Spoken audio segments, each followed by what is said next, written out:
Je vais essayer de faire la genèse un peu de ce qui s'est passé pour que j'en arrive là.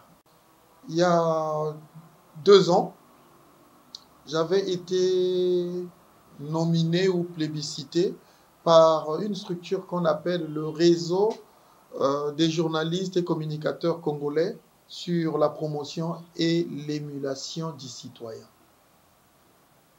Et ils avaient sans doute découvert en moi des talents. J'avais été décoré. Et à la fin de cette cérémonie, je suis arrivé chez moi avec ce diplôme. Je me suis dit, mais ce n'est pas à moi qui mérite d'avoir ce diplôme. Si je suis ce que je suis aujourd'hui, c'est à cause d'une personne, de mon père. Il m'a façonné, il a fait beaucoup de choses pour moi. Ce diplôme, pour lui dédier ce diplôme, pour lui affecter ce diplôme qui m'est venu, moi je me dis, de manière impromptue, ça devrait être à lui, je vais lui écrire un livre. C'est le seul moyen pour lui dire merci. Et dire merci pour ce que je suis aujourd'hui. C'est là qu'a commencé l'histoire. Bref, ma curiosité a fait que je puisse avoir un certain nombre de données. Je me suis dit, je vais écrire sur papa et je vais lui faire la surprise.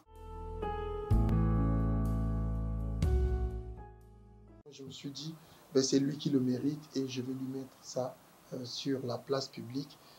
Lui qui est un homme introverti, je vais le mettre sur la place publique. Tout le monde va connaître c'est qui M. Gaston David Obidi, mon père. Le livre était à la base aussi adressé à la vérité vraie, la quiddité, la vérité vraie de mon père.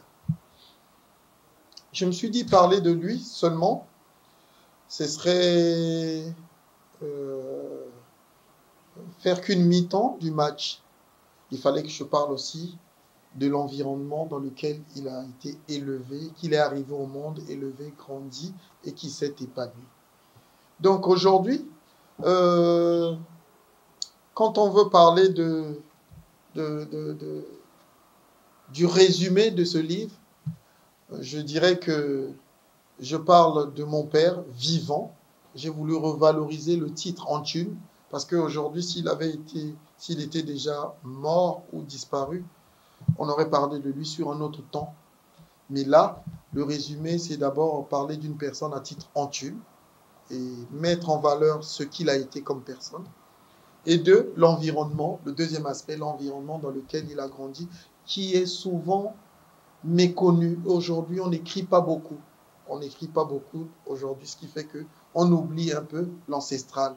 Là où nos parents ont vécu, je m'imagine sur 10 Congolais, il y en a peut-être 3 ou 4 qui peuvent connaître les origines, les us et coutumes, mais d'autres ne connaîtront pas.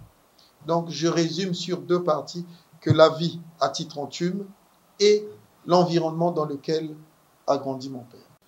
Vous savez, un père, on n'a qu'un seul père dans la vie. Il n'y en a pas 2. On peut être adopté, on peut être élevé, mais un père, il n'y en a qu'un seul. Comme une mère d'ailleurs. Maintenant, mon père, il a été présent dans ma vie. Et il continue à être présent aujourd'hui, ce monsieur.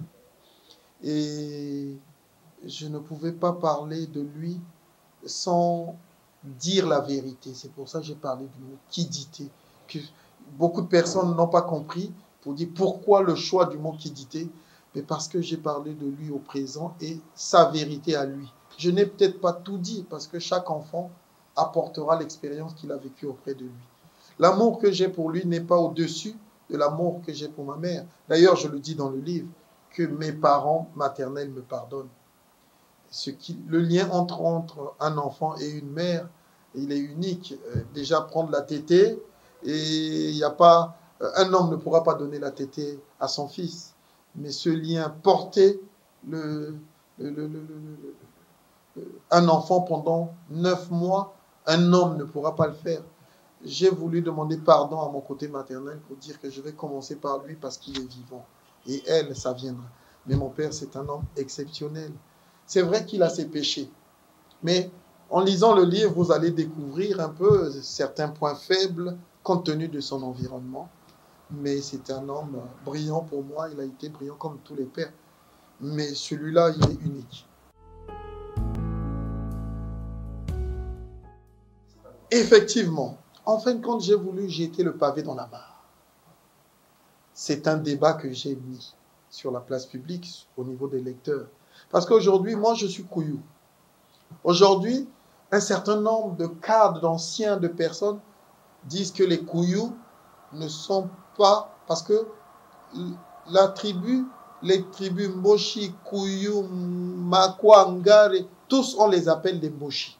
Mais une partie des Kouyou, des Makwa, ils ne veulent pas entendre parler de ça. Ils disent non, nous ne sommes pas des Mboshi, nous sommes des Kouyou. C'est-à-dire cette guéguerre entre Kouyou, Mboshi, Makwa pour affirmer l'autorité de l'un par rapport à l'autre, la force de l'un par rapport à l'autre. Mais moi, j'ai voulu retracer certaines choses en écoutant un peu nos anciens. Vous savez, Théophile Obenga a beaucoup écrit dessus, Ngoïngala aussi, un certain nombre de Congolais qui ont écrit sur l'ethnie, sur les us et coutumes. Mais moi, j'ai voulu mettre le débat là-dessus. Des fois, dans la tribu, moi, je les appelle des fois des Koyo, des fois des Kouyou ou des Mboshi, mais pas comme ça s'écrit par certaines personnes. Mboshi, certaines personnes écrivent avec M-B-O-S-I. Mais moi, j'ai écrit comme ça se prononce aujourd'hui avec le 21e siècle. J'ai écrit comme ça se prononce, comme les Kouyou, au lieu de dire les Koyo, ainsi de suite. Donc, j'ai voulu un peu mettre un débat sur cette guerre qui existe pour que tout chacun apporte un peu du sien, pour qu'on puisse connaître tant soit peu la vérité. La vérité est que pour reconquérir une terre, il faut aller à la bagarre. Et c'est ce qui existait dans le temps. Les peuples Kouyou, Mboshi, Ngare et Makwa ne viennent pas du Congo, ils viennent d'ailleurs. Ils sont arrivés, chacun essayant de gagner un peu plus de lopin de terre par le biais de la guerre, de la force, de la bagarre. Donc j'ai voulu un peu retracer un peu tout ça pour que tout le monde découvre et que l'on aille au débat, que ceux qui sont contre évoquent leur manière de voir les choses pour que nous puissions, que puisse jaillir un peu la concordance de nos ancêtres. Mais je me suis entouré un peu des sachants, des sages. Je parle d'abord des sages aussi. Je parle, c'est quoi le Kinda, c'est quoi le Otwere, c'est quoi la sagesse, comment ça se passe. Je dis beaucoup de choses là-dessus et qu'il va falloir que chacun, même dans les écoles d'histoire, qu'on puisse essayer d'aller au débat.